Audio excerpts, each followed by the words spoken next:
What is love?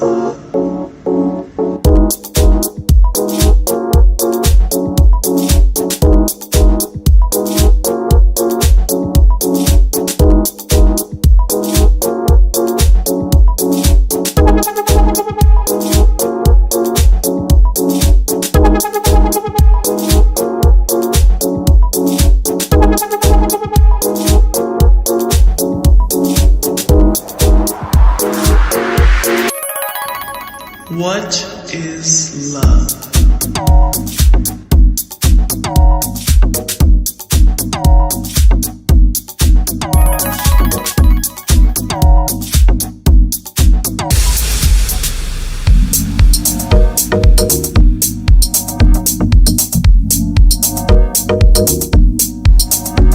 I think I know what love is.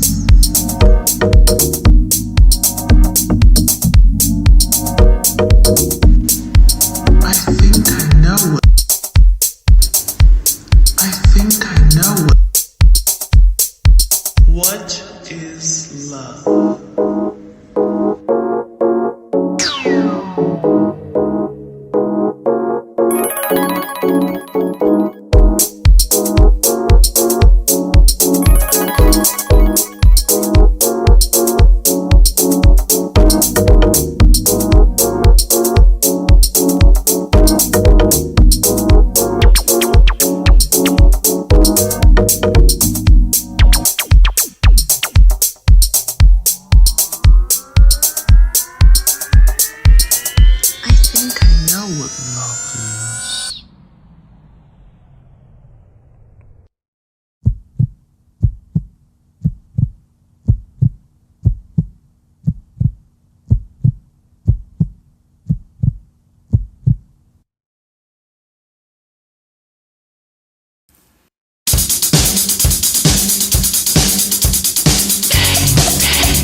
Hi, this is JJ here at Once. What you're about to see is some very special content created just for you by the Once family.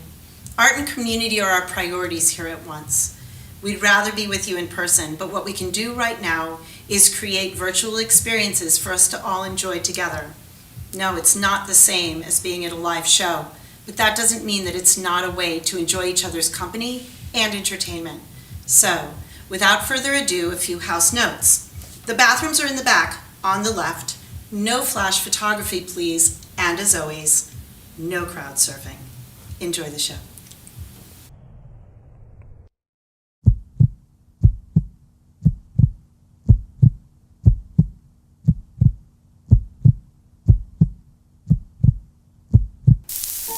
What does love sound like? We all know the first connection of emotional response comes from our mothers.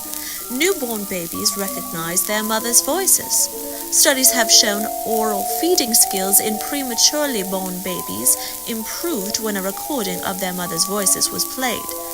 A mother's voice singing a lullaby not only soothes the child, but reduces cortisol levels and increases the love or bonding hormone called oxytocin. Music has long been used to communicate and express our emotions. Music may not only elicit new emotions, but connect listeners with other emotional sources. Through listening to music, we are able to recall emotional memories back into our awareness. Frisson, a term used when getting chills from music, is a psychophysiological response to rewarding auditory and/or visual stimuli that often induces a pleasurable or otherwise positively balanced affective state and transient paresthesia, sometimes along with piloerection and mydriasis.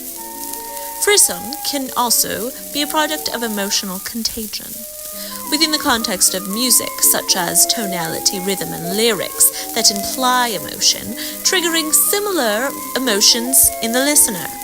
In The Emotional Power of Music, Multidisciplinary Perspectives on Musical Arousal, Expression, and Social Control, Stephen Davies suggests that music is expressive because we experience it as presenting the kind of carriage, gait, or demeanor that can be symptomatic of states such as happiness, sadness, anger, sassy sexuality, and so on.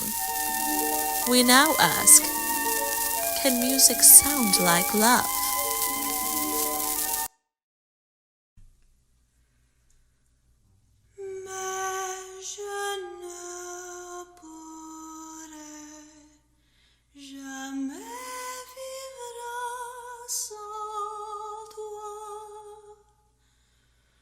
Je ne pourrais pas ne parle pas, j'en mourrais. Je te cacherai et je te garderai. Mais mon amour ne me quitte pas.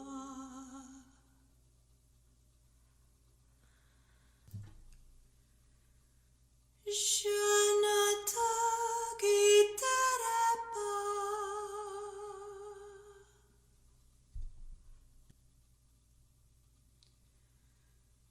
Deux ans de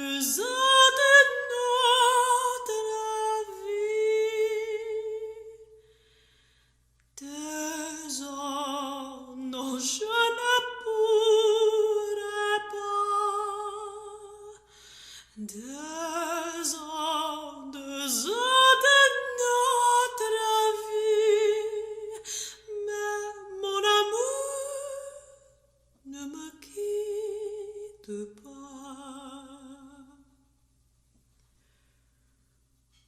Je tellement peur quand je suis seule. Tu connaîtrais notre fin, tu m'oublieras. Guy, je t'aime, ne me quitte pas.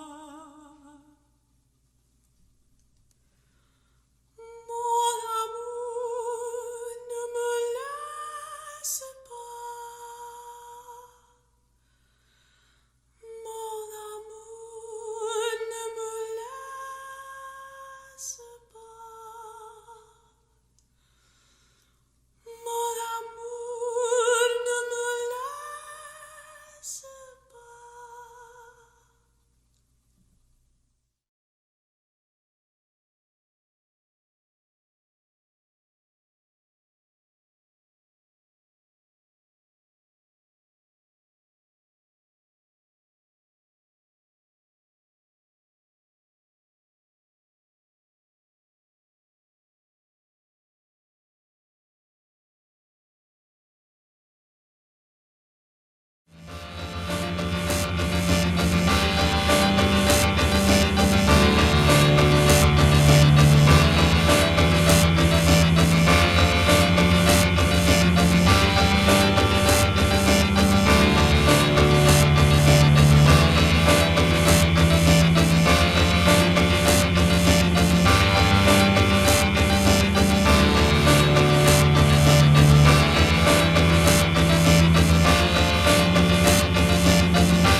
I occasionally like to ask if I think someone might be remotely receptive, what is the nature of love? As I, for one, never quite felt like we're all talking about the same thing. This seems to be a question people generally seem to find alarming, annoying, or touching.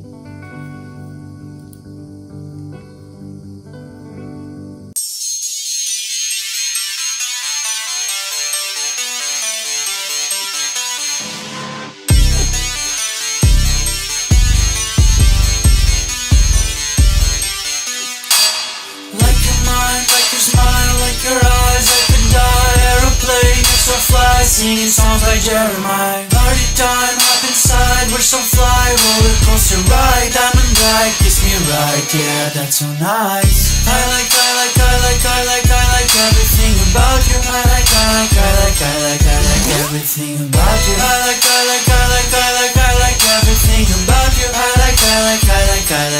everything about you. Don't you hold me back, cause I know when I know I don't wanna be alone. Don't you hold me back, cause I know when I know I wanna go. I'm not shy, make you sigh, sleep and slide at my thighs. You see just like Valentine, sorry if I make you cry. Party time, hop inside, we're so high. Roller coaster ride, Gemini, switching sides, yeah, that's so nice. I like everything about you. I like everything about you. I like everything about you. I like everything about you. Don't you hold me back, cause I know when I know I don't wanna be alone. Don't you hold me back, cause I know when I know I wanna go. I like everything about you. I like everything about you. Everything about you. I like everything about you. I like everything about you. Everything about you. Everything about you. Let's kick this off with some poetry.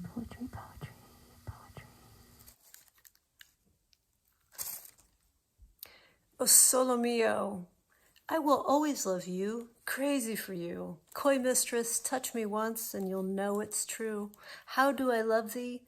Tender and love thee true? Let me count the ways. You walk in beauty and still make love and fun. Nothing compares to you plucking May's darling buds of red roses and blue violets on a lovely and temperate summer's day. And just like me, those petals long to be close to you.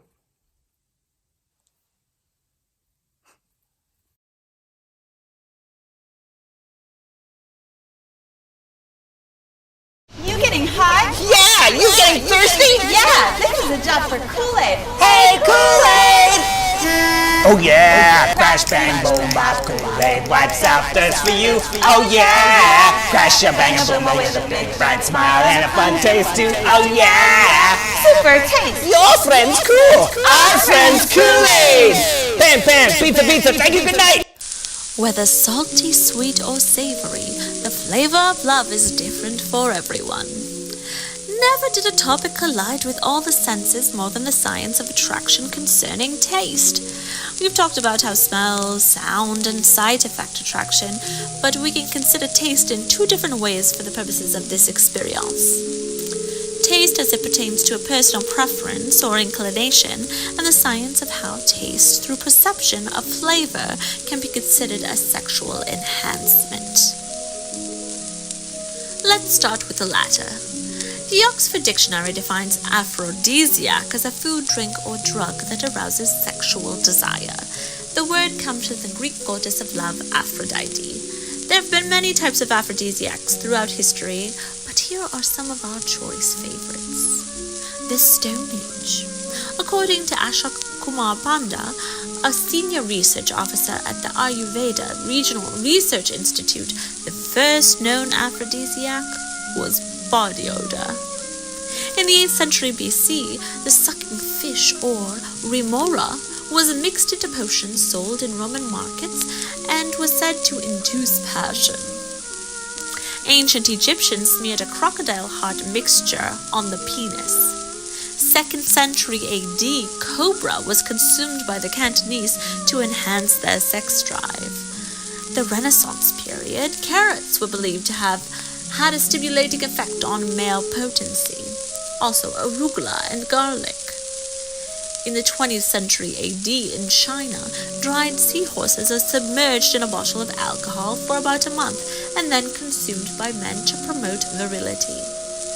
And yesterday at the gas station, horny Goatweed, aka Epimedium, also known as barrenwort, bishop's hat, fairy wings, is thought to help with hay fever, osteoporosis, and erectile dysfunction. Let's pare down the list to the basics of the tried and true aphrodisiacs. Chocolate, the official candy of Valentine's Day. While chocolate triggers the release of endorphins and serotonin, there is no real proof that chocolate is an aphrodisiac. It does produce a chemical that is a mild mood elevator that our brain produces when we feel happy or in love. Now, Casanova's favorite, the oyster. Actually, the science is pretty good here, particularly in regard to nutrition and sexual health. Oysters are rich in zinc, which is essential for sexual maturation and sperm development. Raw oysters also contain 2 amino acids, which may be associated with increased sex hormone levels, at least in animals, which we are animals. Now on to dissecting tastes as preference or inclination. According to Professor of Counseling Dr. Crulius, attraction often stems from our patterns of experience in life, going back to early childhood. Essentially, we tie the people from our childhood memories to those that we meet in the present. Apparently, we try to copy and recreate those figures from our childhood, and we are able to recognize personality traits of people in the present that are similar. Hello, mommy and daddy issues. Researchers have found that people in many different cultures place a high value on mutual attraction between partners and the kindness, intelligence, emotional stability, dependability, and good health of their partners. While other research suggests we are often simply attracted to those individuals that we see the most on a regular basis. Indeed, there is no perfect combination of all these things that lead to compassionate love. It is an ever-evolving flow of all of our preferences, chemistry, choices, and time that can say what will lead us to love.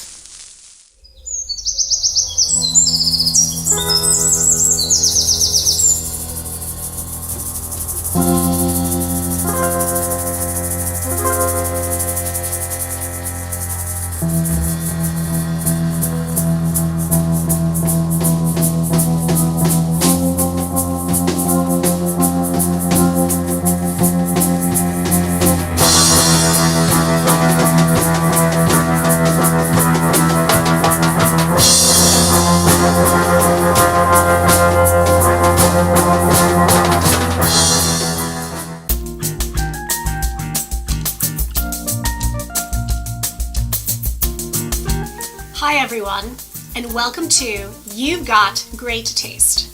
I'm Noelle, your singing sommelier, and I'll be joined by my girlfriend Noelle to talk about everyone's favorite sense, taste. I mean, who doesn't love food and wine and drink? Do me a favor and put in the comments what is your least favorite and most favorite food as a child, and your current favorite or least favorite food now. I'll go first. Baked beans. Oh yeah, baked beans.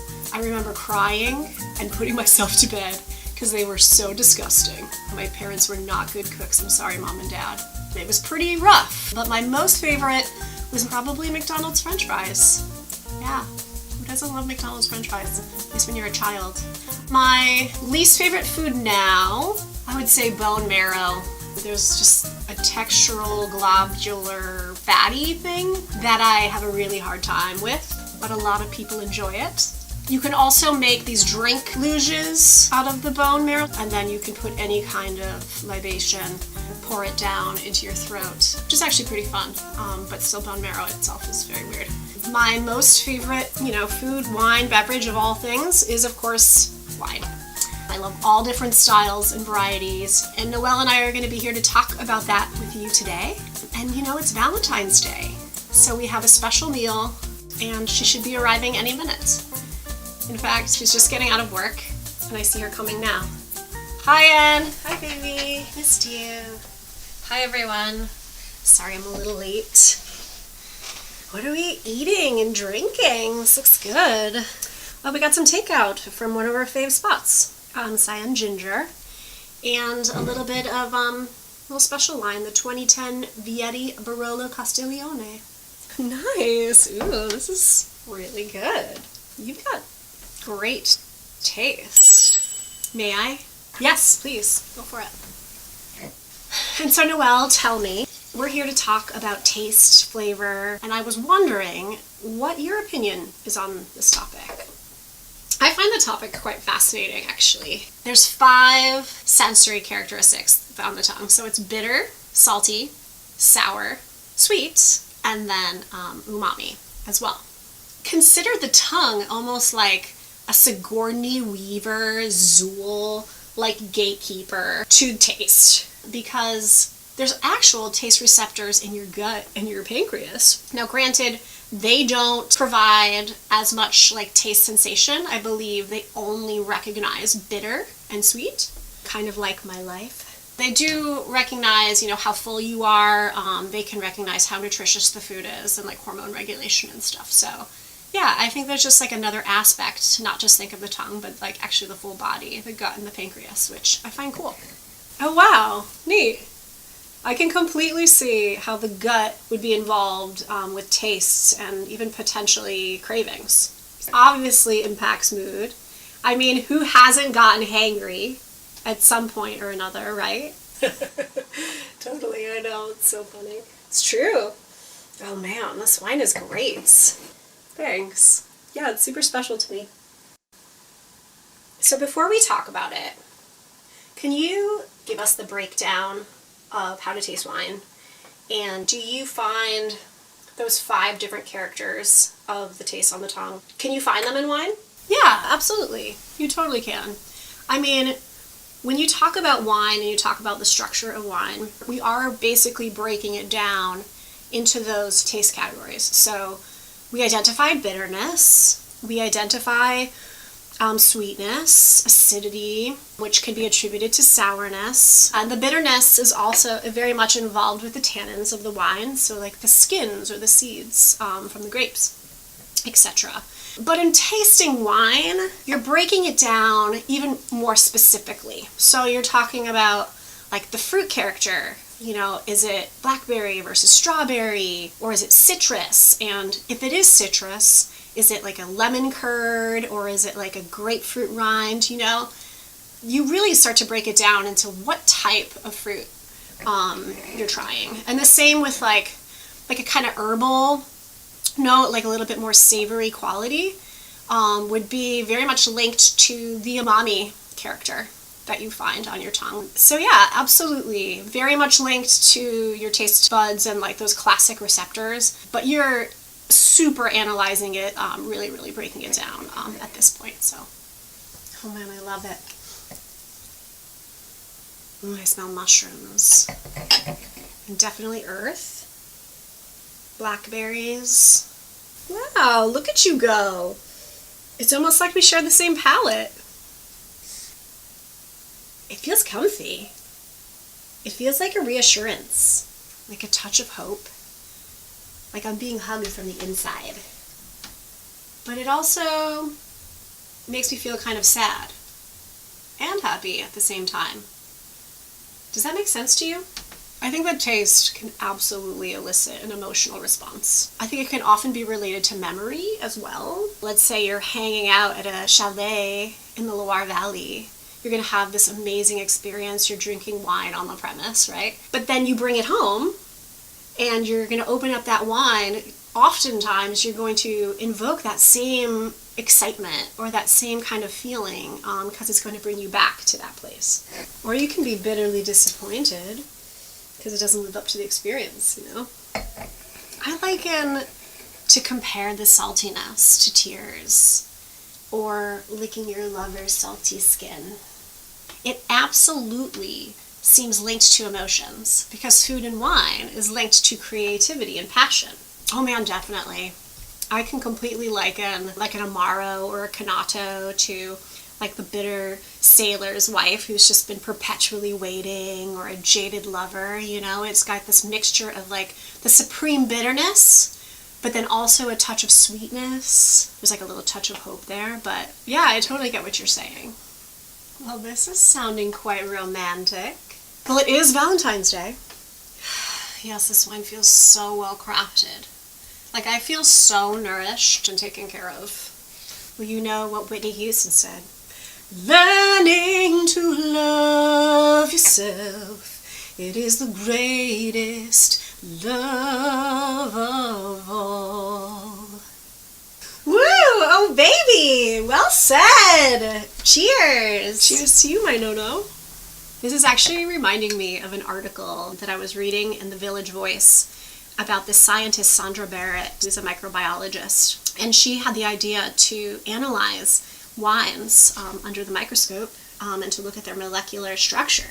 She found that some of these shapes were heart-shaped.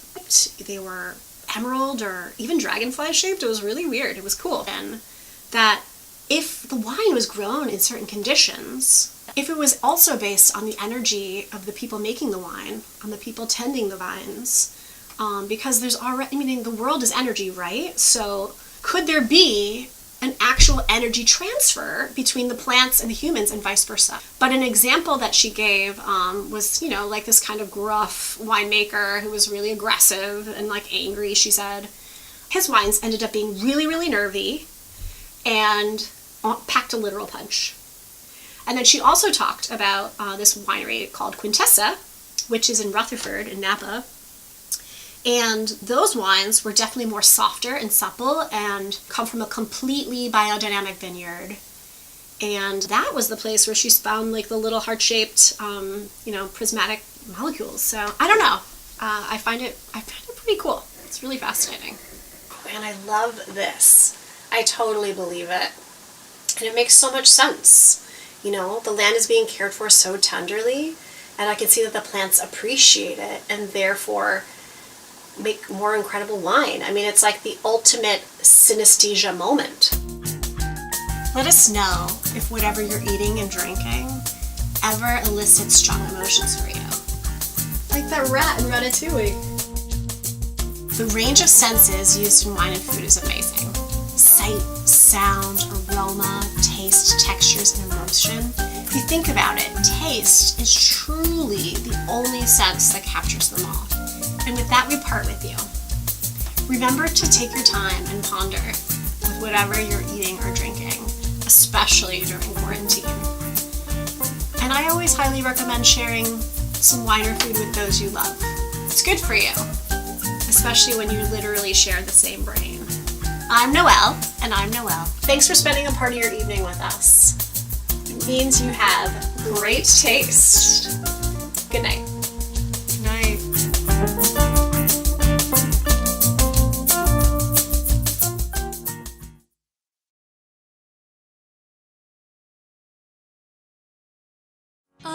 Lying in a bed, thinking late thoughts, waiting for the black to replace my blue. I do not struggle in your web, because it was my aim to be caught. But daddy long legs, I feel that I'm finally growing weary of waiting to be consumed by you. Give me a birth taste, let it begin. Heaven cannot wait forever. Darling, just start the chase, I'll let you in, but you must make the endeavor. Oh, your love give me a contusion.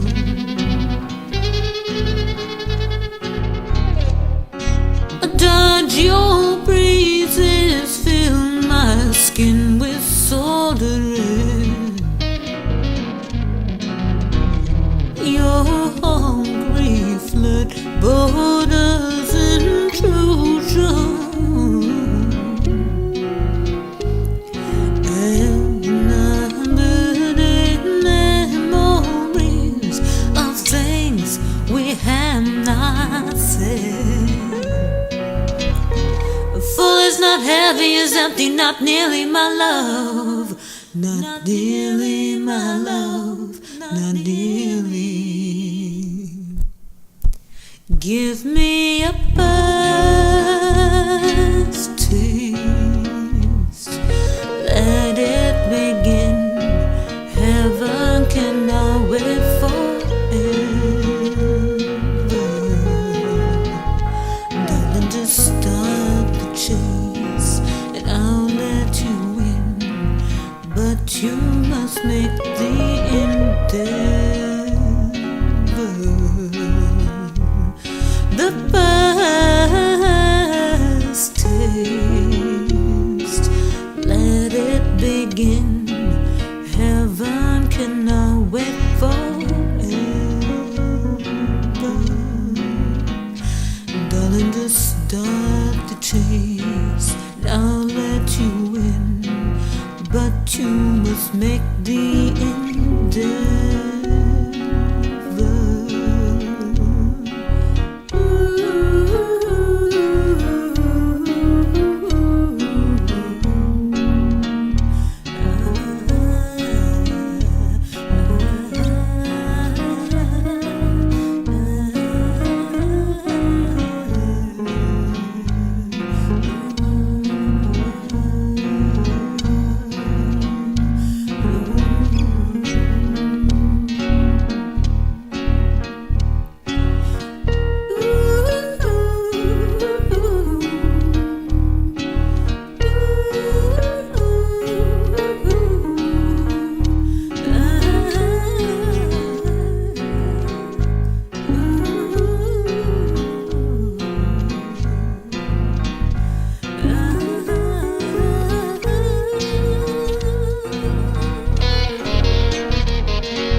When trying to describe, I just keep coming back to some intersection of memory, mashups, heightened multisensory experiences, synonyms, and metaphor. Oh! What? Look at these. They're beautiful. What a surprise. Thank you. A girl loves to be spoiled on Valentine's Day. Back to the subject at hand. Seems like there's some potential animism in there too, where inanimate objects get a voice through description.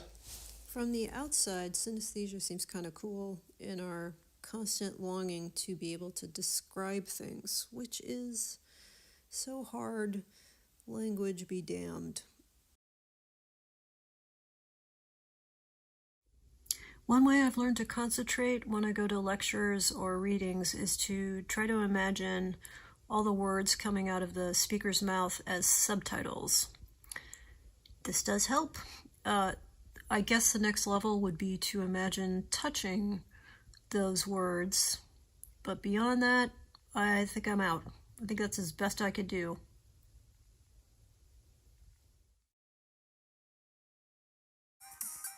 If I, Gilmore Tamney, were to have a synesthetic experience, I would probably hope it would be around almost anything that has to do with plush fake fur, as I've always loved stuffed animals so much.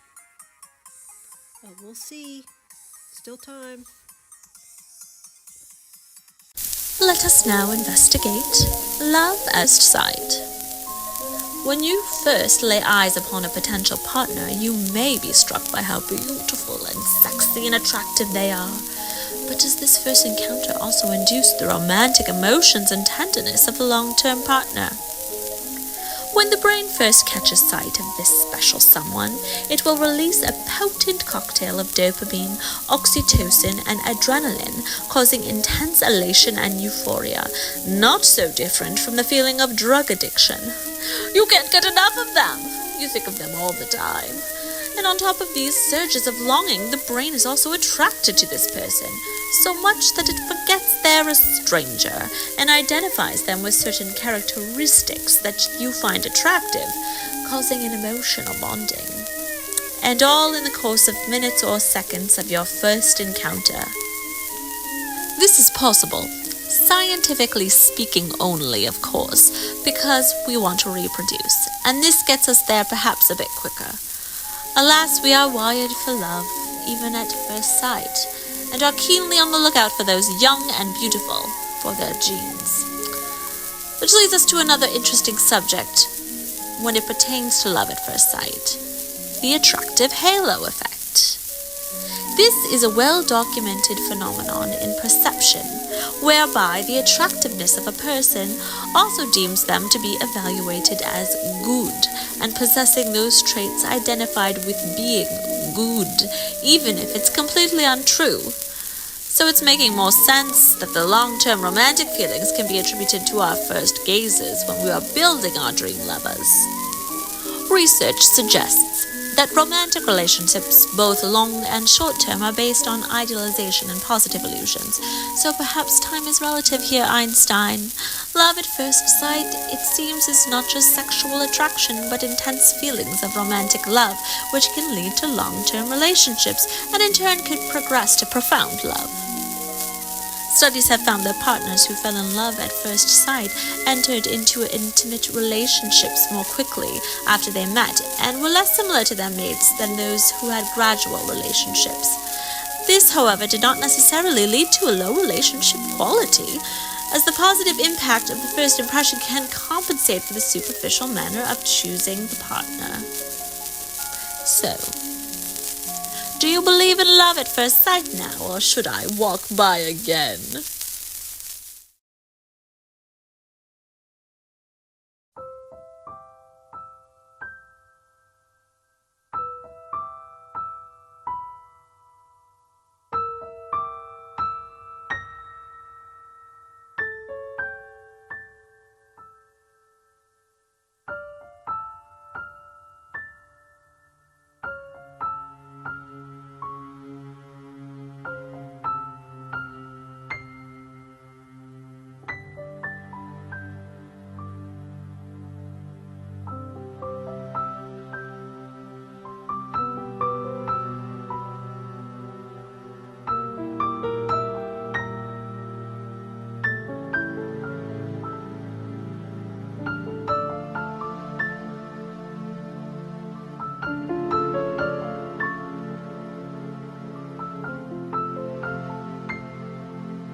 This is like take, I don't know, 37. And we will be singing about the cold feeling of love.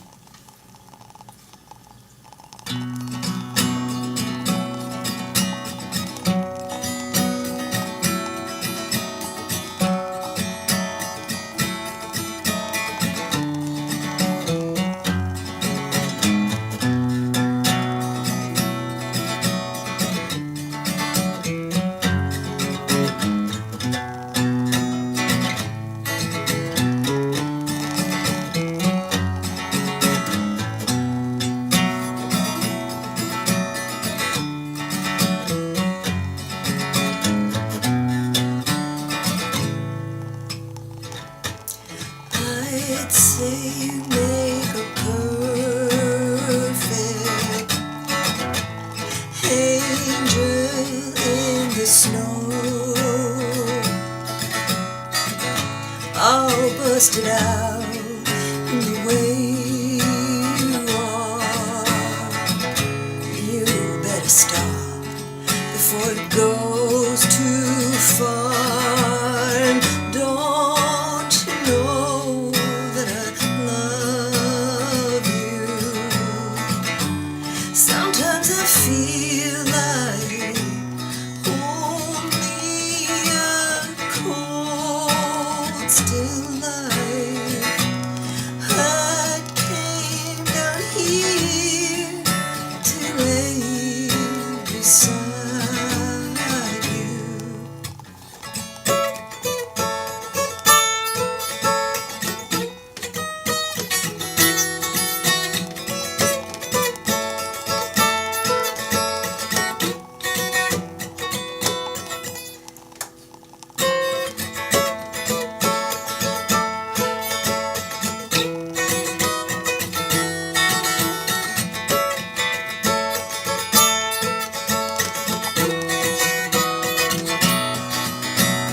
Don't you know that I love you?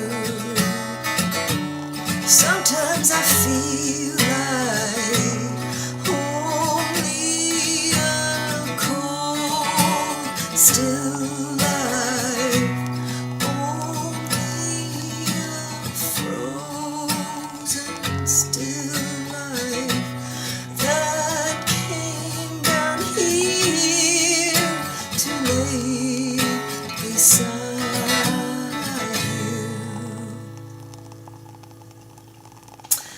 Happy Valentine's Day.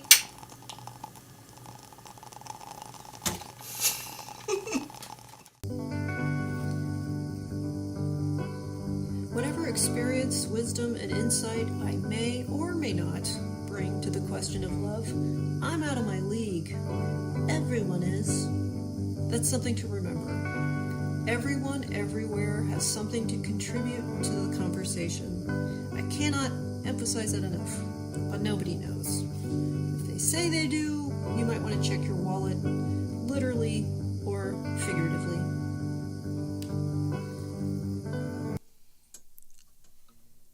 She wore blue velvet, bluer than velvet was the night, softer than satin was the light from the stars. She wore blue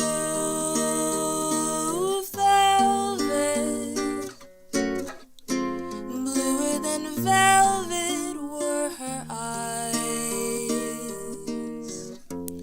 warmer than May her tender sighs. Love was ours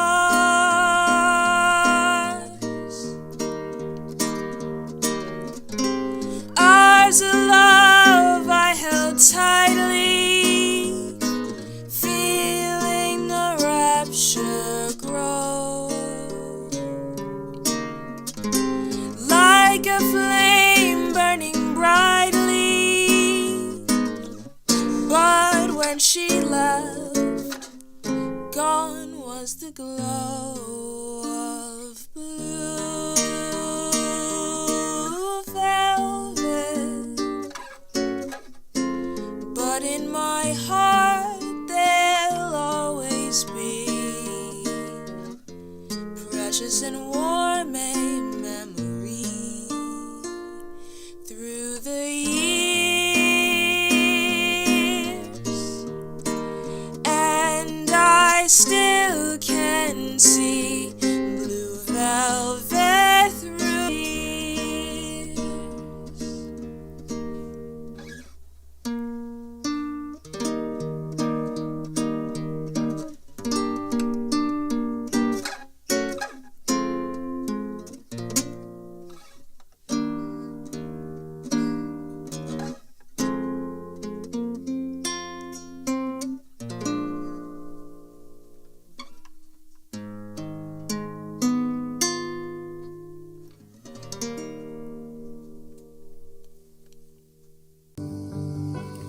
If you have ever been in the grips of a hopeless passion, you might have wondered, as you are experiencing that sensation of throwing yourself down a flight of stairs over and over again, wait, hang on, is this love? Is this love? Or is it ye old wounded psyche giving me a push? Oftentimes, with that familiar lack of neatness, it's both.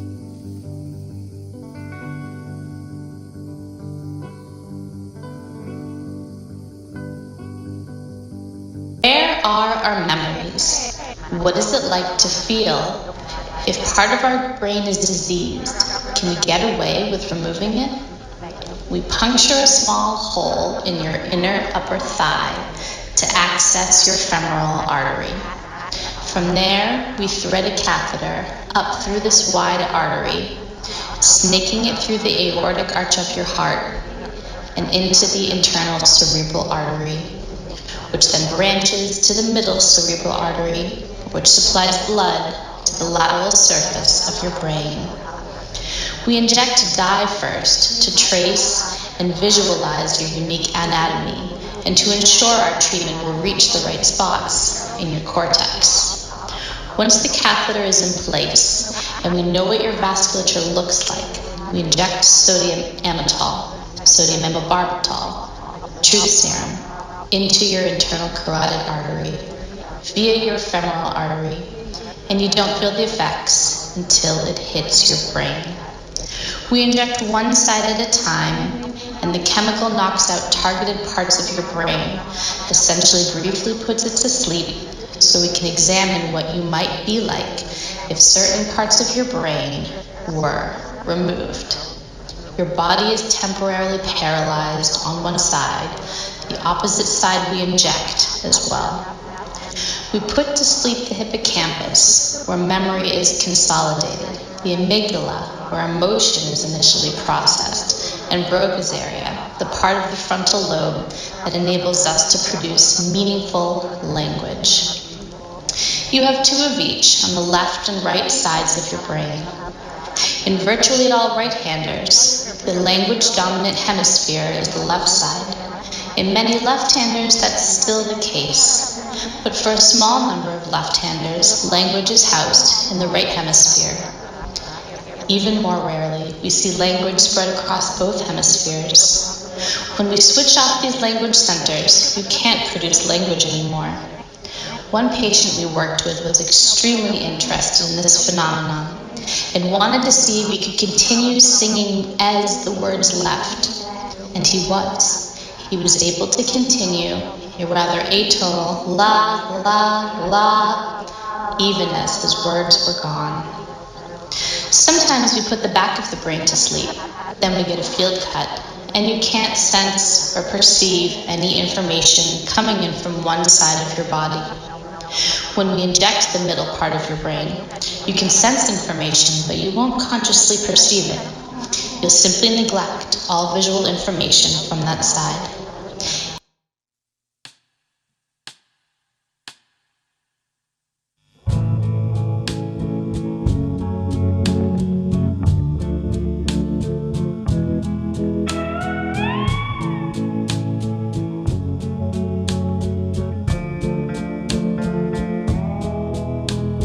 sleepwalk instead of dreaming there. Sleepwalk, 'cause I lost you, and now what am I to do? Can't believe that we're through.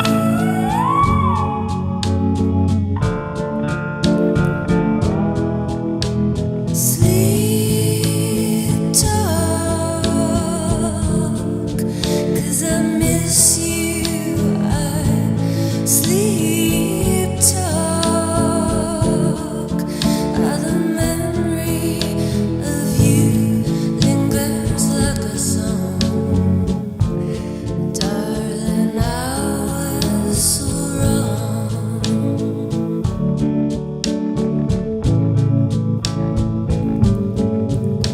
The night fills my lonely place.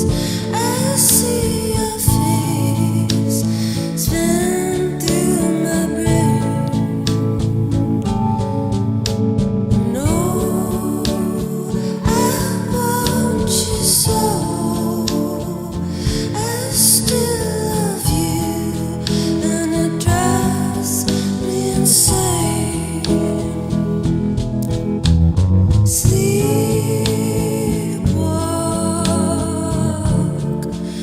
every night I just sleepwalk. Please come back, and when you walk inside the door, I will sleepwalk no more.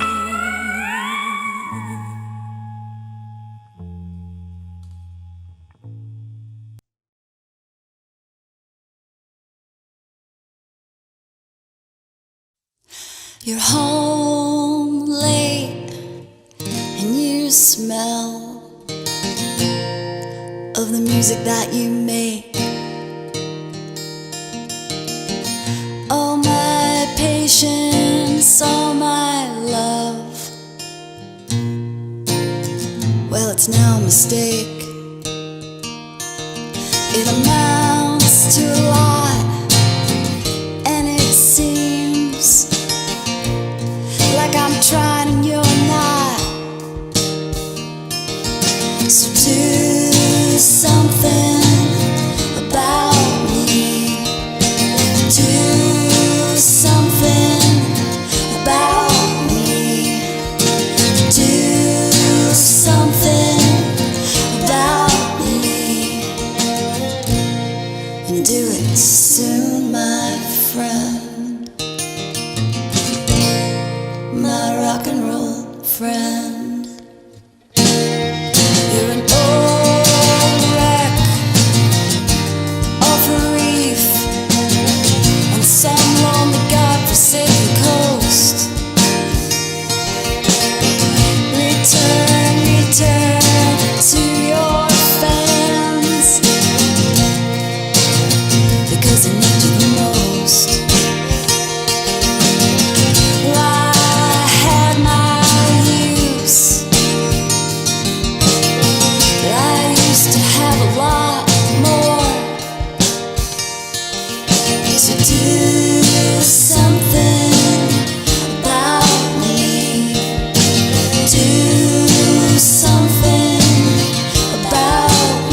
can do it soon, my friend, my rock and roll friend.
Once asked a therapist if he thought having someone fall in love with you is like an act of absolution. After a long moment where I assume he was deciding whether or not to answer, bless all the incalculable helpfulness he had in my life, he was Socratic as hell. As well as considering his answer, he said carefully, yes. But what is getting absolved, Eddie? Your messy, icky, problematic corporeal and spiritual being, I suppose. That the quickest way to a man's heart is up their nose. Research suggests that though we might be visually appreciative of a potential partner's looks, it's really their scent that solidifies our attraction to them. There are two major components of this: pheromones and MHC, the genes that compose a great part of our immune system. In fact, we are most attracted to those who have the most differences in their immune systems, which combined with our bodies would produce the most disease-resistant offspring. It is through these chemicals that we unconsciously demonstrate our sexual availability. Just like in the wild kingdom, animals are sniffing out potential mates, which leave them feeling instantly aroused. We might not be aware of this, but our brains sure are. Man's best friend exhibits this best. Down, Fido! Swiss zoologist Klaus Wiedekind did a famous study back in the 90s. A group of male and female students were divided and made to wear plain cotton t-shirts. Once collected, he stacked the shirts into boxes for the students to sniff. They had to classify the odors according to 3 categories: intensity, pleasantness, and sexiness. The results showed that the smells that the people liked the most were the ones from the people with the most different MHC, which was previously analyzed, proving that our primal instinct for survival is a main component to our attraction. One may say we can lust with a whiff, but can we love with a waft? Hello everyone, and welcome to the scent portion of this evening's festivities. Happy Valentine's Day, Happy Galentine's Day. My name is Rachel, I am your friendly neighborhood green witch, and I am here to talk about aphrodisiac scents and aromatherapy, a few very special plants that are linked. So some of these things you can find in your pantry, some of them you can find just by stepping outside the front door. Hopefully you have a few of them around handy so that you can do a little bit of experimenting and sniffing yourself today. So first of all, in terms of aromatherapy, I always think it's important, very important, to just like put it out there right at the beginning that it's not the same for everyone. Some things are affected by geographical location, some things are affected by genetics, some of them have an outdated masculine or feminine connection. So for my non-binary friends specifically, I would say explore a couple different things yourselves and then report back to me and tell me what you think. has the best reaction for you. So let's dive in. Actually, I want to talk about a scent that is a little bit in that neutral zone.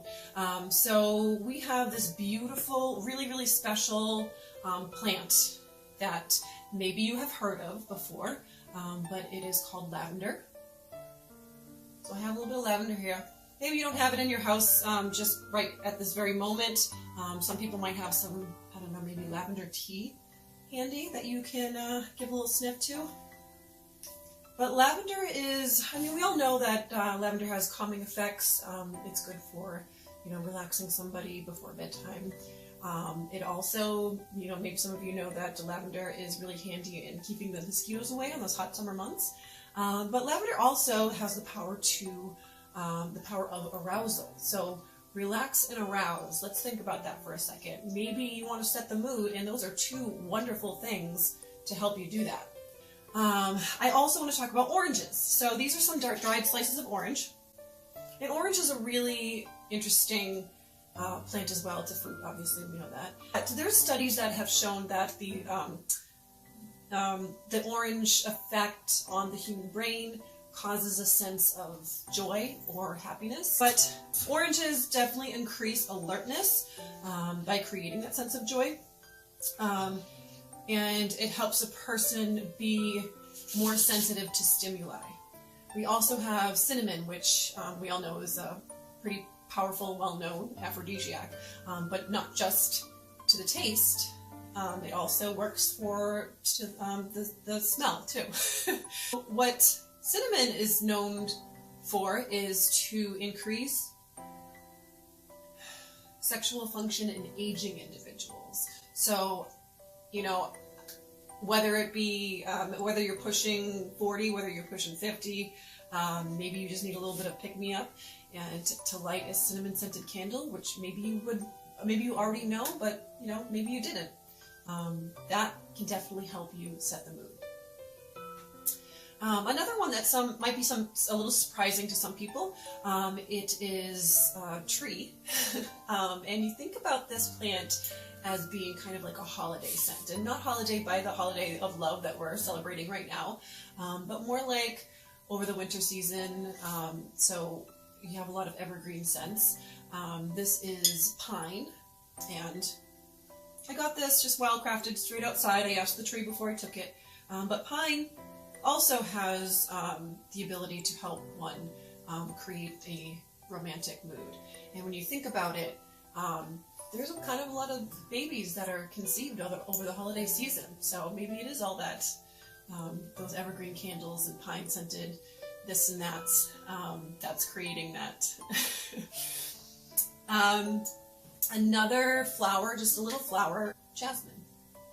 Another one of those things that maybe you have some jasmine tea. Jasmine is really, really cool because for centuries it has been used to promote intimacy, increase libido, pheromone production, and jasmine, I mean, it is a floral scent, right? So, you would think that this is something that is used, for feminine fragrances, which it is. But the funny thing is that it's also used in colognes and masculine fragrances as well. Queen Cleopatra herself has been said to use jasmine oil to more attractive. So she was definitely a little bit working with those pheromones there. And pheromones, for those of you who don't know, pheromones are like hormones, but they act on the outside of the body to create an effect or attract attention from people around you. Since we are talking a little bit about Valentine's Day and the season of love, something that you probably think is pretty cliche, but actually has kind of a cool little backstory to it, I guess. Roses. All the romantic rom-coms. There's somebody leading a trail of roses to the bedroom, or somebody's having a nice botanical bath with rose petals sprinkled over the top. You always get roses for Valentine's Day as a gift. Well, hopefully you do, even if you're buying them for yourself, because you deserve it, baby. But the really, really cool thing about roses, so I have some rose petals here, because I did buy myself roses this year. My garden is a little dried out. But roses help to fight. They help to fight depression. They boost confidence, increase fertility, libido, all that good stuff. It affects the nervous system, so it actually makes people more responsive to another sense, the sense of touch. This is something that I think is funny because I like a lot of us could use this, but it actually opens the heart and it increases emotional availability. Sound familiar? So definitely a really great plant to use for fragrance, whether it be in candles or bath oil, or you just want rose-scented water to spritz your face with and make you feel more confident and emotionally available to yourself. So I'm just slowly adding some things to my little pot because I'm creating a little love spell of my own. So I have some rose petals in here. I've got some cinnamon. Let's throw a couple of jasmine buds in there. And then just real quick, I wanted to touch on, these are two things that I didn't have in plant form. I have them in liquid form. So I have a little bit of vanilla and I have a little bit of peppermint. And I found these a little bit more surprising. So vanilla is said to increase arousal in men, and peppermint in women, it stimulates the brain, it dilates blood vessels in the sexual organs. So yeah, definitely explore some of these scents on your own and see how it works for you this Valentine's Day. So I'm going to light my little love spell here. And anybody that is more interested in some of my scent combinations and exploring these maybe for yourself, I am on Instagram at greenwitchhome, and I have a website, greenwitchhome.com. And I do things like create spell candles, where I use a little bit of my aromatherapy knowledge to create a certain intention. And this one, of course, is romance, and it's got some rose petals on the top, and I'll let you try to guess what else I put in there for my recipe. Check me out, greenwitchhome.com, or on Instagram at greenwitchhome. And everyone, happy, safe, and romantic Valentine's Day this season.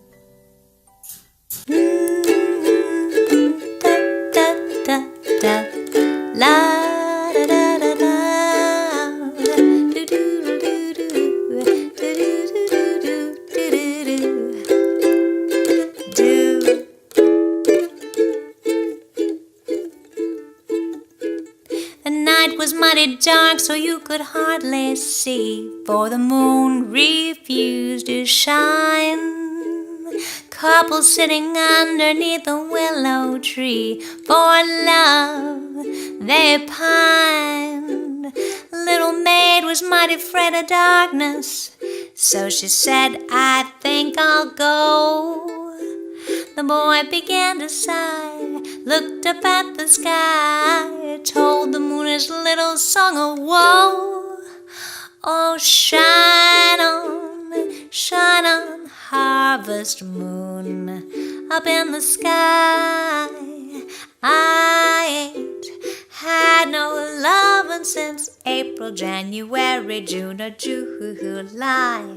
Snow time, ain't no time to sit outdoors and spoon. So shine on, harvest moon, for me and my gal.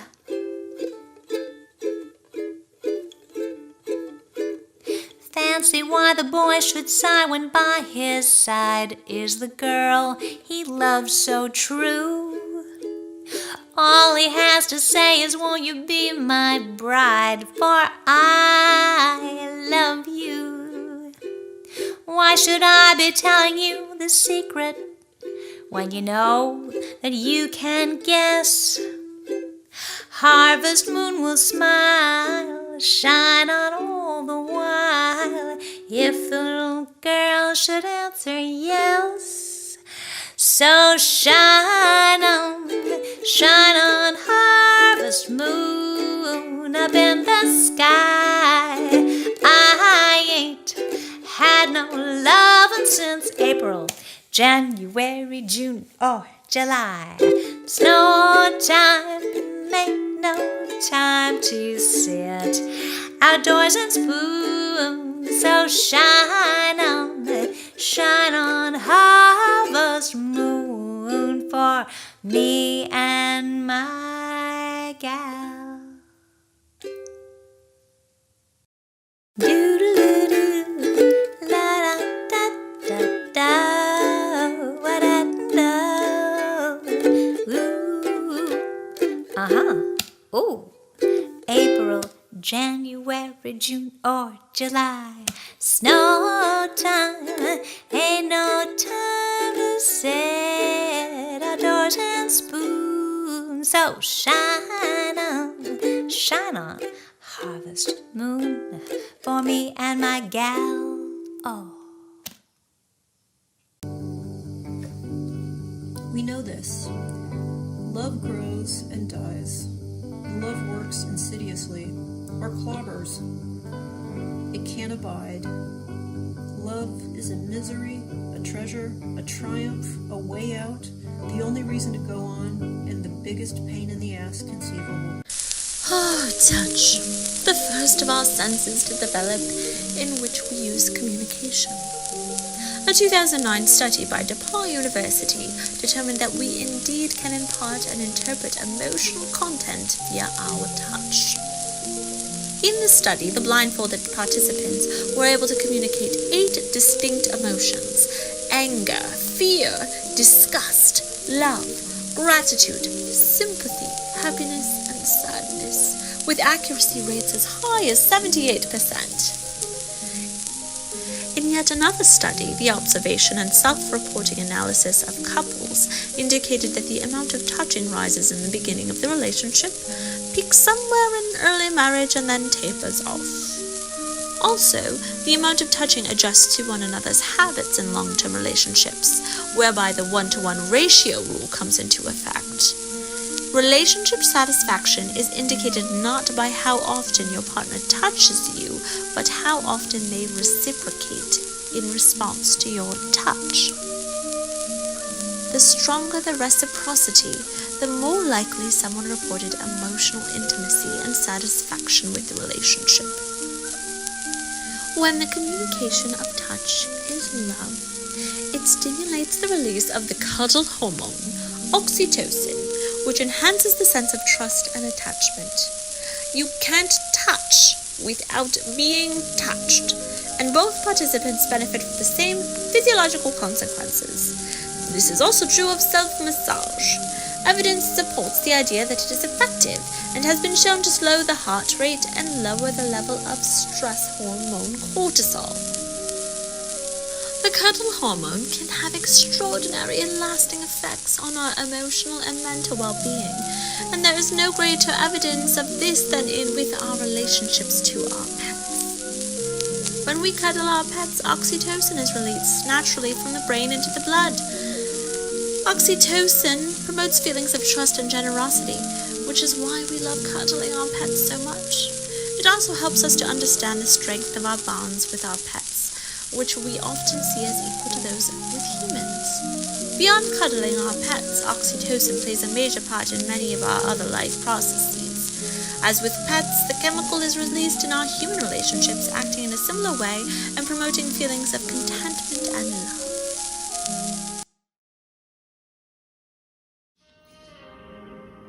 Valentine's Day is considered by many to be a very sensual holiday. And as I'm talking about touch, I thought it would be good to say up front, get your mind out of the gutter. I'm just not being paid enough to talk about it in that context. So let's continue. Are there so many different ways to use the word touch that it means it's more likely to be experienced in synesthesia? Is there a corollary?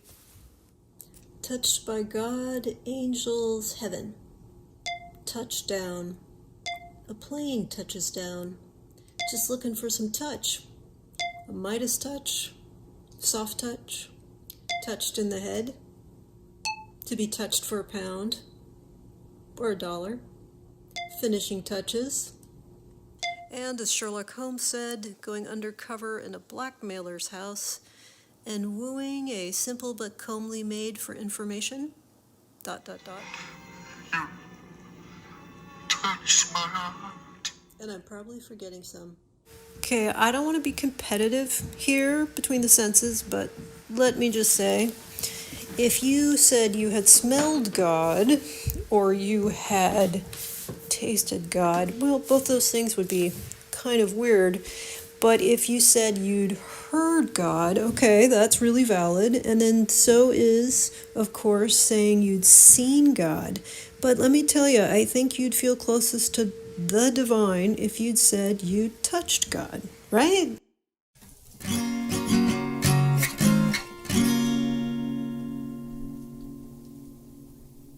Hello, lovely ones. Addie Sun here, wishing you all a beautiful Valentine's Day. Thanks to Once for inviting me here to perform. So happy to be here with you all. And thanks for tuning into this crazy collage of art and beauty around this insanely complex force that we know as love that powers the entire universe. I wanted to do one of my favorite love songs for you. This is by the band Tears for Fears. It's called Head Over Heels.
This is my four-leaf clover. I'm on the line, one up in mine. Well, this is my four-leaf clover. La la la la la la la la la la la la la la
You are watching the once virtual venue, so stay tuned.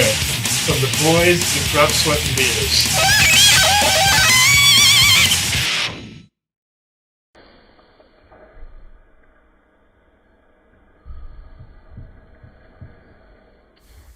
My funny Valentine, Miss Faraday, Little Miss Whiskers, loves her pets and her scratches, but she's not really a cuddly cat.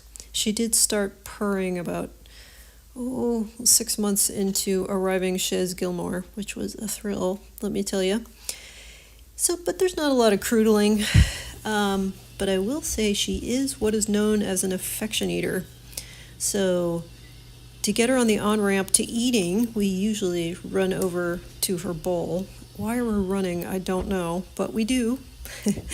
And I'm asking her repeatedly, "Are you hungry?" And usually that means yes if she's following me. So we go to her dish. I fluff up her kibble a little bit into a little mountain. And then I say, "Good girl, good girl." And I sort of gently pat her flank. And then she goes ahead and starts chowing down. And that's my little affection eater, Miss Faraday. Happy Valentine's Day. If she's like, "Could you stop talking to me in that patronizing voice?" There comes a time in this life, baby, where you try. This is the time, so don't say maybe. Live life right.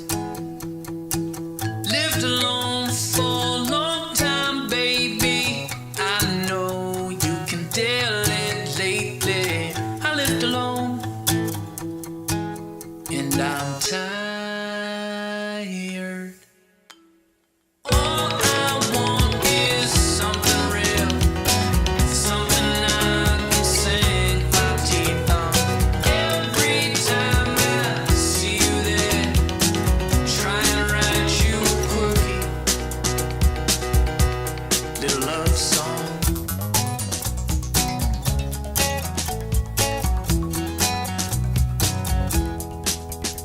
So here we go, let's pack your things and I'll move mine to the trash, 'cause your stuff's newer, nicer than mine. Lived alone for a long time, baby. I know you can tell it lately. I lived alone, I'm flipping tired. All I want is something real, something I can sink my teeth on. Every time I see you there, try and write you a quirky. All I want is something real, something I can sink my teeth on. Every time I see you there, try and write you a quirky. Can I hold you? Can I love you? Can I tell you I'm thinking of you? Can I hold you? Can I love you? Can I tell you I'm thinking you? I lived alone for a long time, baby. I know you can tell it lately. I lived alone, I'm flipping tired.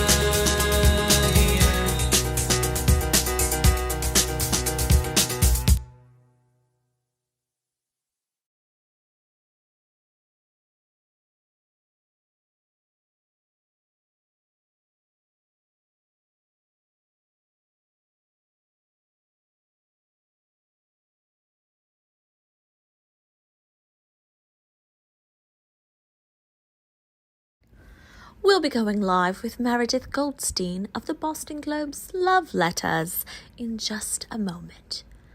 But first, a word from our venue. Once Somerville started unexpectedly. In 2014, my locavore catering company Cuisine en Locale rented an old event space with a kitchen. It was early in winter. We discovered by accident that our ballroom and lounge both have great sound, and we started booking pop-up performances. One-night creative events, aka Once.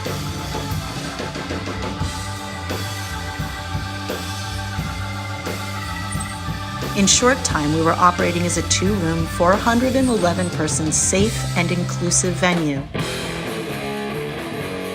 We hosted so many amazing bills, with local and touring bands and performers, sometimes 7 nights a week.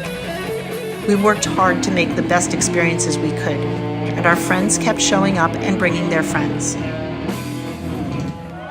COVID closed our doors on March 12, 2020. Once Somerville, the physical space we all love, went dark. In May, we started a once virtual venue, streaming performances to stay close to our community until we could be open again. We've hosted premieres, listening parties, dance nights, interviews, and variety shows. We're down, but damn it, we are not out. We're going to do whatever we can to continue to produce shows through our once virtual venue, the OVV. With your patronage, we can continue to produce our special programming with the goal of paying artists and staff and helping us all to bridge this transition together. We would love any support you can offer. A like and a share of our OVV YouTube channel. Buying something from Shopperville, our virtual merch booth. Make a gift through Venmo or PayPal, or best of all, subscribe to one of our Patreon membership levels. We're offering special content and access, discounts and merch items. Mostly, right now, we're asking you to join us and stay with us on this journey. We miss you, and you rock.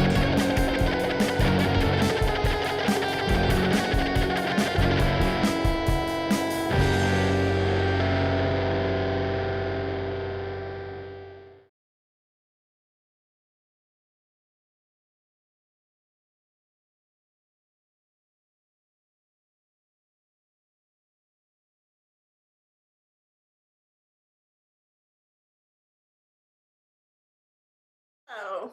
I hope you're enjoying our show so far. My name is Emily. I'm here to introduce, we're very excited to have her here, Meredith Goldstein of the Love Letters column at the Boston Globe. She's also the author of several books, including books for young adults. We were delighted to learn she wrote actually a book about pheromones for young adults, and she has a new one coming out called Things That Grow, March 9th, and there's going to be a reading at our favorite bookstore, Porter Square Books. Virtual, of course, to be safe, but that will be March 9th. So I'm very happy to have you here. And is Meredith there yet? I'm here. Excellent. Let's spotlight Meredith. Hello. It's so lovely to be here, and I'm just going to say a few things about smell and then take some questions. But when once reached out to ask about what sense I might be interested in talking about, I surprised myself by saying smell, and I say it was a surprise because I have really bad allergies and can smell about 1% of the time. So part of it is that I've always wondered, how does this affect my love life? How does this affect my life when most of the time something has to be incredibly potent to capture my nose?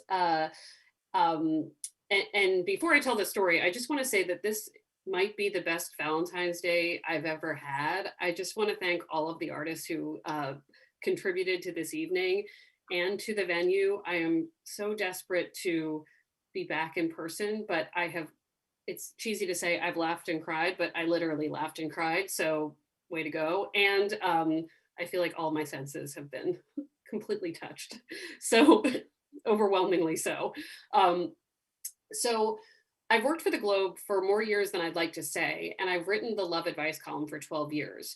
But right as I started the column, I did a real life story about a man who had started a dating service based on smell and pheromones specifically. And for those of you who were paying attention to the video a bit earlier about the smelly t-shirt test, his dating website service app, I think this was right before apps really started going on smartphones. It was based on genetics.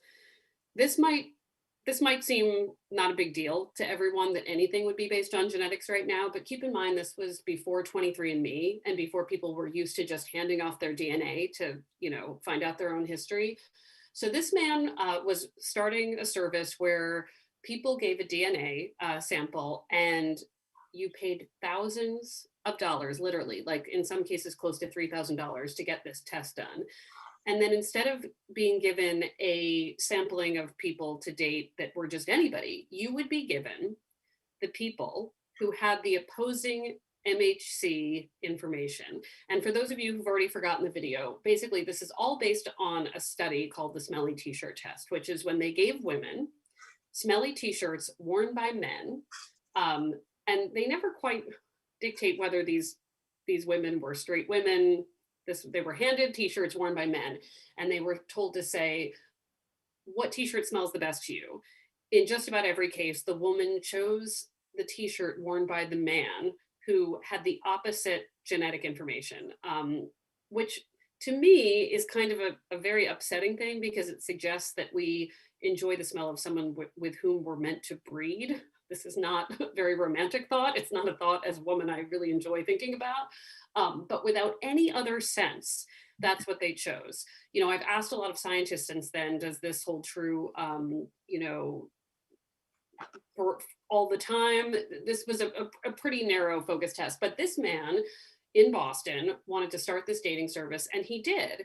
And the article I wrote was about, can you really meet a mate just by getting a sample that, you know, his thought was, well, if the sample is more limited to people whose genes oppose your own, maybe you'll have a better shot at true love. And I started to wonder if there might be something to that. Then I started thinking about the flaws. And first of all, when we think about smell, it's like one of a zillion ways we might choose a partner. I think most of us are more likely to rule out a partner based on smell rather than choose someone for it. Not only that, if you are taking any sort of birth control that changes your hormones, the test does not work. And so he had basically ruled out a whole bunch of women who were on birth control in this sample. So really just the very specifics of it all just really certainly wasn't worth thousands of dollars. And of course now 23andMe, I mean, like, we're constantly handing over these things for no money at all. But it did not seem to be the best way to choose a partner. That said, from that moment on, and this was probably 2008, 2009, I became very interested in smell and how pheromones and smell in general affect how we do choose a partner.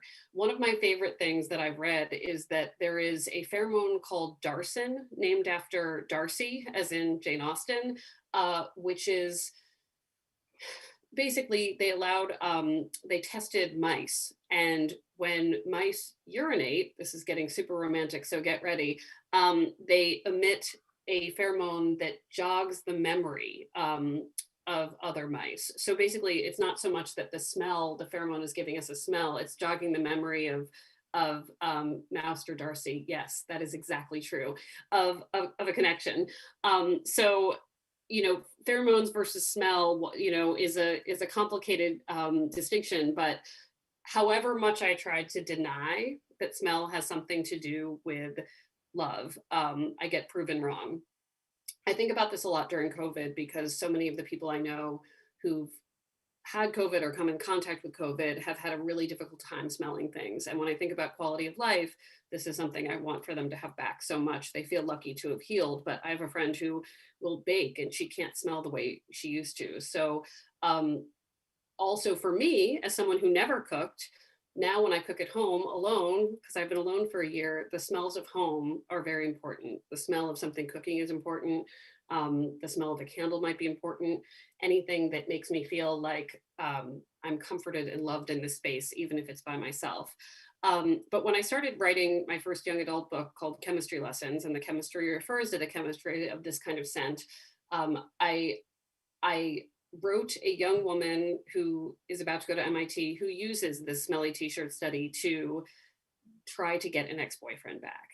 And I wanted to set a lot of scenes in places that I think smell nice in Boston. So I just wanted to share one tonight before I open it up to questions, which is that the most frequent scene in Chemistry Lessons, if you think about, and feel free to share in the comment section, but what is the place that smells best to you and most romantic to you in all of Boston? Or if you're not in Boston right now, tell me where you go to smell something nice. Because for me, it is in Central Square, Massachusetts, in Cambridge.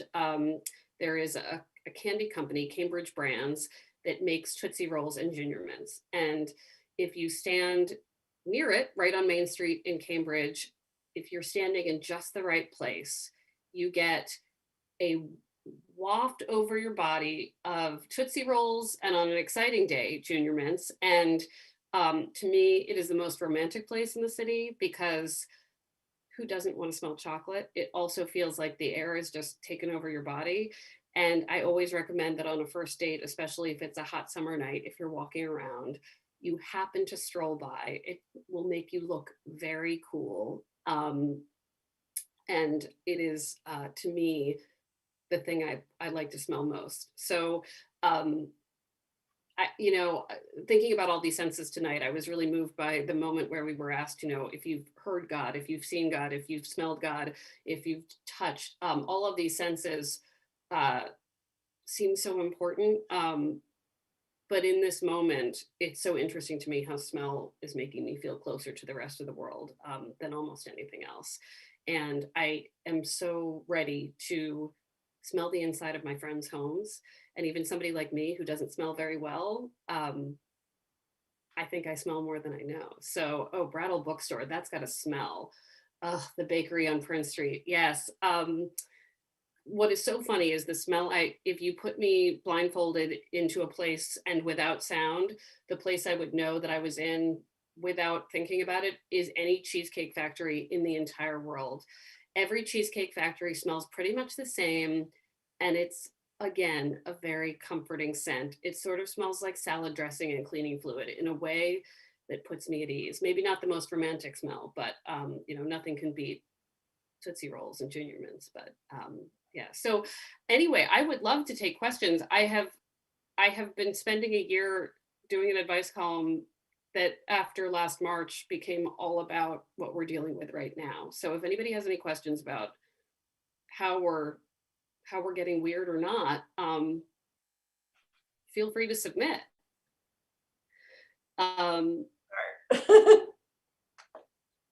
Yeah, salad dressing and cleaning fluid, it is quite a thing. When we're properly masked, we only smell ourselves. What's the impact of this? This is a really good question because, I don't think many of us had contemplated the smell of ourselves and our breath in the same way we do with a mask. When we were preparing for tonight, I was mentioning that one time I was walking by someone and I smelled my high school boyfriend. Vividly, like he was there. And I started looking around and running around and was able to, this has happened more than once, where I've smelled strongly the scent of my high school boyfriend, which was a long time ago. I'm 43, so many years ago. And what I have found when I've been finally able to find the person who smells like my high school boyfriend is that it's just Tide. So apparently that was the laundry detergent that my high school boyfriend used. But with the masks, I think about that a lot. The smell of a mask to me is my laundry detergent, I think. But to me, like there's a specific way it smells. The smell of a rotting orange is nostalgic because of summer times in Florida. I would love to smell an orange right about now. It just would suggest summer in a way that I would be really happy with. So anyway. I have a question. Yes. So I'm curious about how the questions that you get in your advice column have changed since COVID hit, like over the past year. Has there been a notable shift? Yeah, I mean, big time. I don't think there's any question you would ask an advice columnist these days that would not at least be through the lens of this, because everything we do is through the lens of this pandemic, unfortunately. And when I first started writing the column in 2009, the most common question was about snooping. Anybody who wrote in, like 3 out of 5 of the letters were people who had checked their partner's messages. This was earlier days of technology. So that stopped at a certain point because I think actually there were more security passwords, and also people, if anything, you wanted to get away from your partner. Now with social media, you know where they are every little moment of the day. So right before the pandemic, the most common question was dating fatigue. People were so burnt out on constantly swiping. And you would see, even at an event, at once, you would see people on their phones swiping, because there were a lot of people who felt like if even if it meant not being present in the moment, they were missing an opportunity. And I remember going to a book event once where a young woman was crying because she said, I just feel like if I miss an hour, I'm not doing it right, but I'm so tired, I can't even look at these people anymore. And when the pandemic started, clearly people couldn't just run around and do whatever they wanted, and dating fatigue really went away. Now I hear from a lot of couples about surviving the isolation that they've experienced together.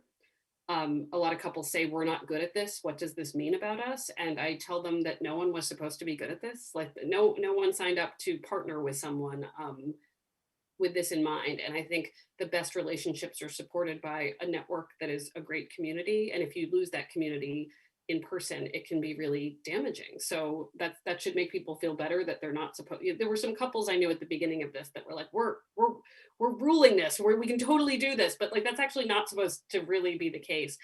I was really worried about newlyweds, but it turns out a lot of them are fine, or like new people who had newly moved in together. But I think that the excitement of that had not worn off, and not only that, they didn't have a routine quite yet. For single people, they're wondering how not to get too serious too quickly. Many of them have had Zoom dates. And by the way, one of the interesting questions I have about Zoom dates is, smell is such a huge part of how we decide how we bond with someone. So they can make you laugh and look great and sound fantastic, but you won't know what it's like to feel close to them until you really smell them, for a lot of people. But to go from Zoom dates to negotiating, can we form a pod together, all of a sudden, not seeing other people isn't about necessarily a seriousness and commitment. It's about not being able to see more than one person at a time. So I've interviewed a lot of couples who got together during COVID and are now incredibly serious in a way they might not have been if they were able to see their friends. And now I'm wondering what happens to those couples when their communities open back up. They've never known each other in traffic. They've never known each other in a movie theater. They've never known each other at a party, and these are all important milestones. I have a question from Tessa in the audience. Have you noticed any advantages to COVID dating? Yeah, I hate to say there are any advantages to COVID anything, because clearly this is horrible. However, I think a lot of the couples I've talked to who have met each other during COVID, 100% of them tell me they would not have truly spent time and appreciated the other unless this had happened. They had no bandwidth for truly engaging with what was in front of them. And they sort of, the fear of missing out just like went away. And so every day became just that one day. So if they called that person that day, it was just in that moment. They didn't ask 40,000 questions every minute about, well, I don't know, maybe this isn't going to work. They were just able to really focus. And I think there's so many faces you can see on an app.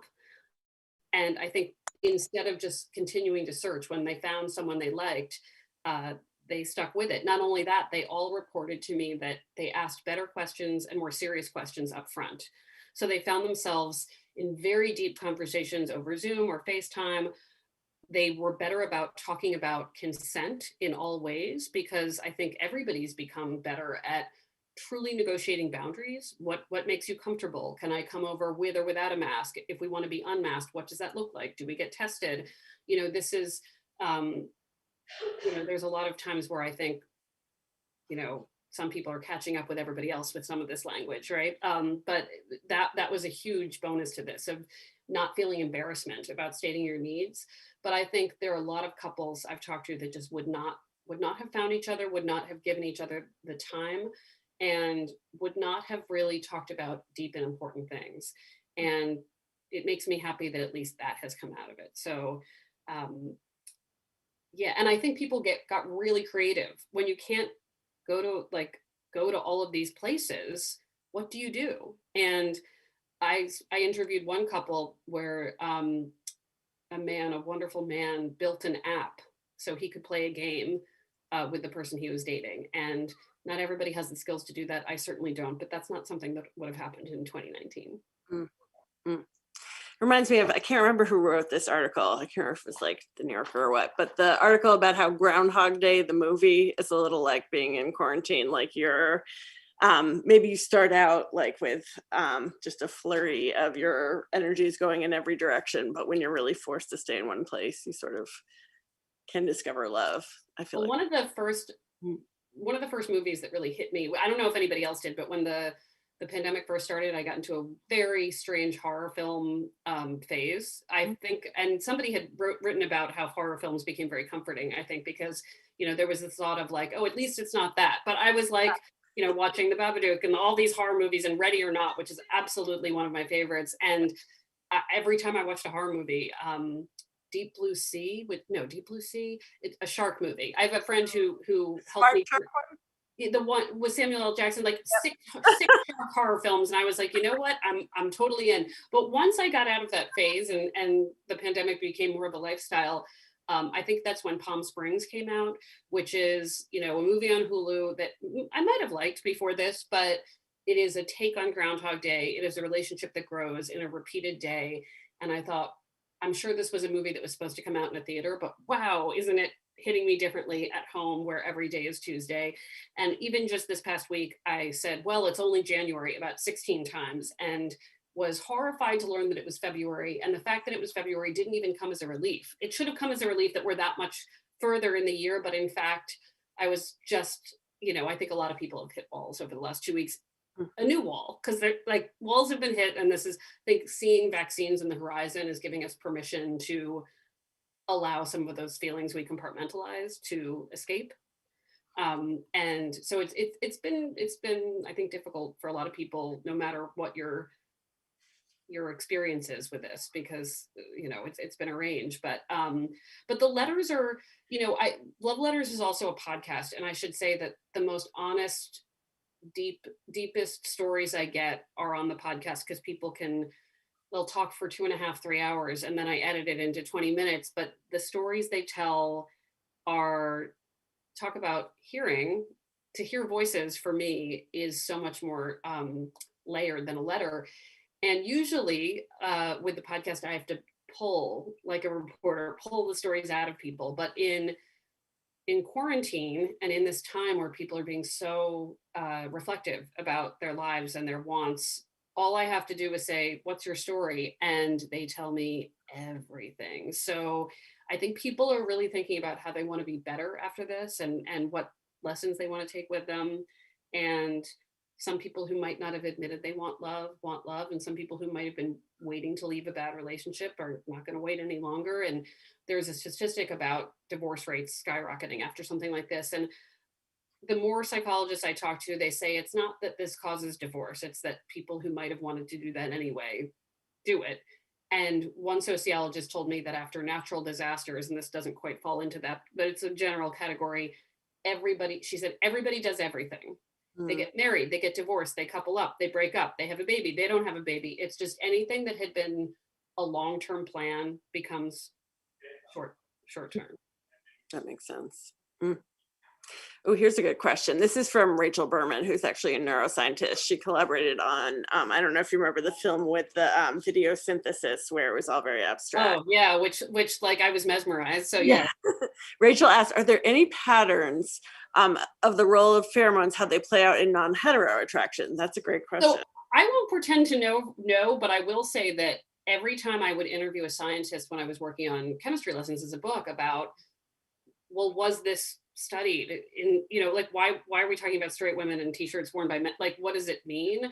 I got a lot of like dumbfounded looks, which, of course goes to like a bias of everything. And of course even the smelly t-shirt study is early 90s at this point, right? So there have probably been better, more advanced, different studies about pheromones that I know nothing of. And I won't pretend to say they haven't happened, because I hope they have happened.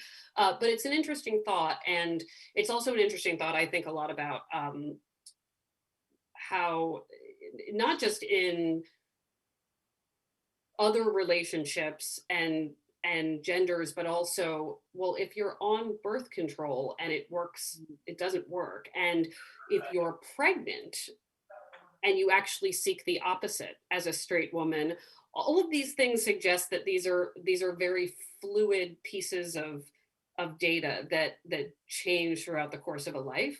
So it's an interesting thought, and I do hope far more studies have been done about it, because as fascinating as pheromones are, and they are, I also don't think they mean so much. So, but it's still nice to know where everyone is placed in this. And if there are, generalizations we can make across the board, probably not as many as we think, but I just kept thinking, wow, in order for this to be science that affects me, all of these things have to fall into line, and how often do they? And it also doesn't, so many studies that show that people are attracted to people who look like themselves, right? These other pieces where opposites don't attract, where, I always joke with my sister and her husband that if the three of us are standing together, they look like siblings, and I just look like somebody who showed up. So for every piece of science, even with straight people who were studied years ago, there's science to disprove every little piece of it. But Rachel, I would love to know, and was super interested in your piece, which I was like sitting back in my chair and like. Rachel, I don't know if you're able to unmute, but we'd love to ask you a couple of questions. Yeah, neuroscientist too. I know that Rachel actually, from a very young age, like when she was like probably just aspiring to science as a career, got really interested in synesthesia too. So, well, what makes it perfect for tonight? Yeah. Oh, it says a host. Oh, okay. Okay, I'm gonna unmute you, Rachel. Let's see. Have me start your video. Okay, you should be able to unmute yourself now, Rachel. And thanks for your patience. Vagaries of the internet. Hey, Rachel. Oh, we can't hear you, but we can see you. Let's see. How do we get you to? I'd see connecting to audio. I'm going to ask her to unmute. There we go. Can you hear me? Yeah. Thumbs up. Wait. Can you hear? Okay, that's better. Hey. Hi. So I kind of missed the question when I was frantically trying to unmute myself, but I I studied synesthesia. I've been studying it for a long time. It kind of jump-started my interest in the brain in general, and I got into it in high school, actually in the science fair. Hi, Lindsay. And I did some science fair projects on it, and I actually ended up in 10th grade flying to Washington, D.C. to meet up with the big synesthesia expert in the world, a guy named Dr. Richard Sidwick. And I met up with him, and he was super cool. And I had chicken salad for the first time in my life with him, and it was just a really amazing experience. And that really, it shaped my trajectory, and I went on to study the brain. And you know what, I've been super interested in smell. My master's thesis was about smell. Some of my doctoral work was about smell. I think it's so interesting. And it was about how smell and emotion line up. And I think that one of the reasons they line up so well is in the brain, all of our senses, all of the information that comes in goes into a sensory relay station called the thalamus. And the only sense that doesn't do that is smell. So smell bypasses that. Smell gets processed directly in our emotional center. So it goes right to kind of our temporal lobe. We have our amygdala in there. We have our hippocampus in there. Smell goes straight to there, and then it goes to our frontal lobe so we can think about it and feel it. All of the other senses pop around and hit a different spot first. So our brain has to kind of figure it out and say, okay, well, we're going to route you to here. But smell doesn't do that. Smell is more direct. And I think that may play a role there, which I think is super interesting. And the piece that I was discussing in the performance piece that Chris Kanopka so beautifully illustrated is a process called the WADA exam. And that's where we literally put different parts of your brain to sleep. And we did some experiments looking at how emotions are processed and how faces are processed. So we would put different parts of people's brains to sleep. And the reason we did this, we weren't just poking people to see how they reacted. We were actually testing them to see if we removed this part of the brain, which is causing epilepsy in these people, could they still function okay? Because we don't want to take away language from them. We don't want to take away memory from them. But because we have kind of symmetrical hemispheres, sometimes one side controls it as opposed to the other. So we're able to test if we can remove it or not. But we'll be able to see which side for a person is controlling emotional visual memory, and which side is controlling verbal emotional memory, and which side is controlling just pure words and which side is controlling what we're seeing, and able to take that away. And I just remember that it was one of the most amazing and emotional experiences of my life to see this happen for the first time when we took away language in people and they couldn't talk anymore, and they couldn't think anymore either, because thinking for most people is a pretty verbal process, not for everybody, but for these people we were able to take that away for a little while, and see what happens. And the other thing is that when we put different hemispheres to sleep, we had different emotional reactions too. So when we put the left hemisphere to sleep, and it's not the entire hemisphere, but I'm just saying that for short, but when we put the left side to sleep, people usually can't talk anymore. And they come out of it feeling very sad. They kind of have like a forlorn look, and we asked them what it was like. And they don't know that they couldn't speak during it, because again, that's coding in a verbal memory. I couldn't speak is a statement, and they don't necessarily remember that happened. But then we put the right hemisphere to sleep, and this goes against kind of all of the, right hemisphere is more artistic. That's not exactly how it works. But when we put that right hemisphere to sleep, people come out of it and they're like, I want more of that. That was amazing. So that was really fun. So I just love all this stuff, and I appreciated so much hearing about it tonight and seeing it all, and hearing it and smelling it and tasting it. And what else is there? I don't know. Touching it. Yes. I could ask you so many. I want you to write 6 books so I can read them all. I think one of the things that struck me about what you said that I know to be true, because I have friends in marketing, and when you think about the world of marketing, and sometimes I think about the world of real estate, right, which is its own dicey thing in Boston, the way people will put baked cookies in a new house. I just got a credit card offer that had a signature scent. It was like, smell this. Oh yeah, the way scents are pumped into places where we shop, and the idea that it's hitting an emotional part that isn't given the chance to process is, in that case, very disturbing, but also understandable. And I've been thinking a lot more about the brain in general, and it's so interesting you focused on exactly what we're talking about tonight. But in the past year, the podcast has focused specifically on lessons learned at different ages. And it was a neuroscientist who said to me, it's really like this prefrontal cortex doesn't settle for people generally until they're 23, 25. For men, it's a little bit later.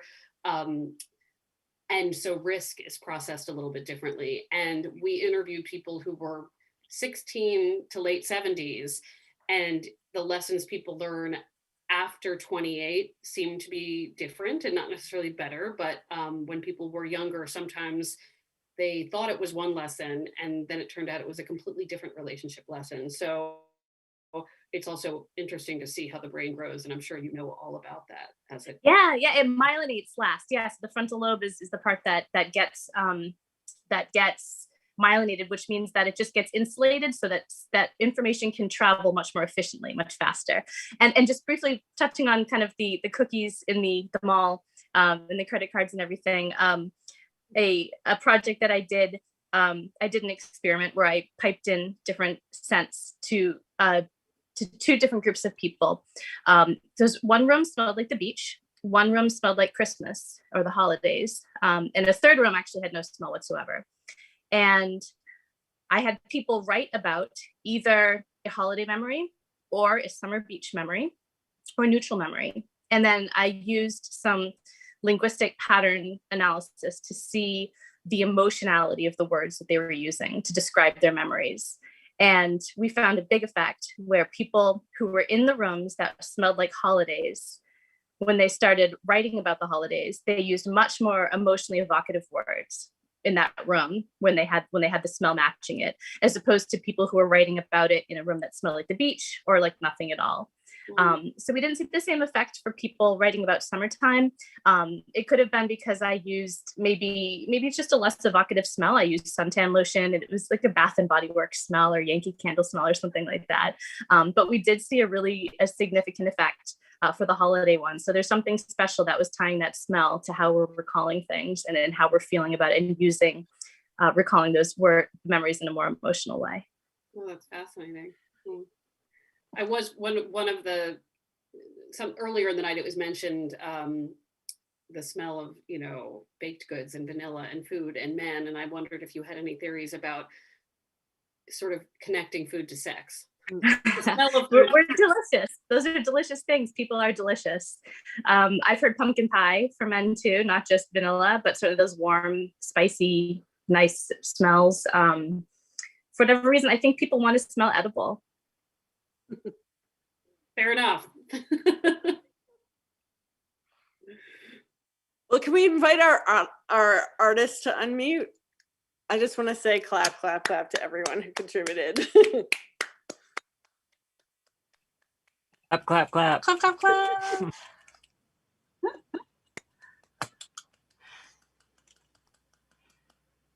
Yay, Gilmore.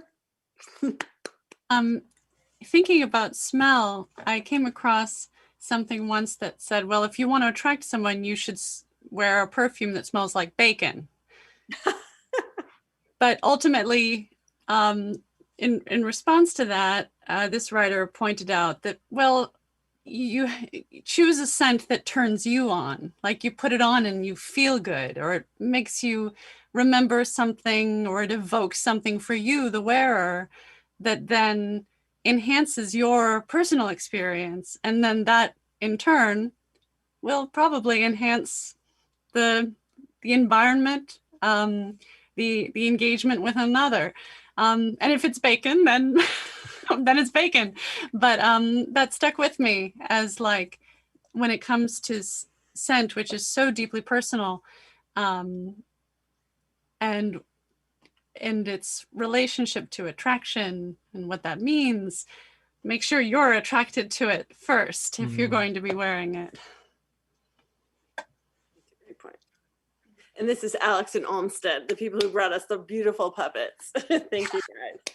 And just for the record, I've never smelled a bacon perfume on you. So it's worth a try. I mean,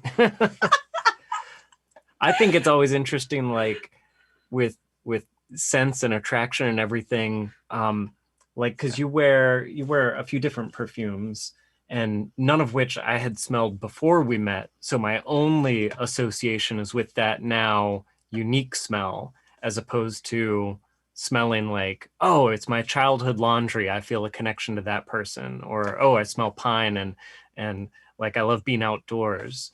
So there's that too.